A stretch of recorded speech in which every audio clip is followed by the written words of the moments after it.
Okay, hello everyone. Here I want to provide a tutorial on how to disable double tap feature on Samsung Galaxy A55 5G device. Well, knowing how to disable the double tap feature on your device can be useful in situations when you are accidentally trigger actions or gestures, or if you simply prefer not to use them. And also, disabling the double tap features gives you control over your device functionality and prevents unintended actions from occurring. So how to do that? Let's go to the tutorial. Okay, first thing first, enter to the settings on your device.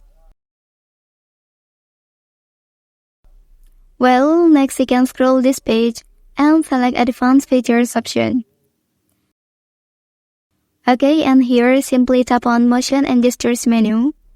After that, turn these toggles off. Okay, that's the tutorial on how to disable double tap feature on Samsung Galaxy A55 5G device.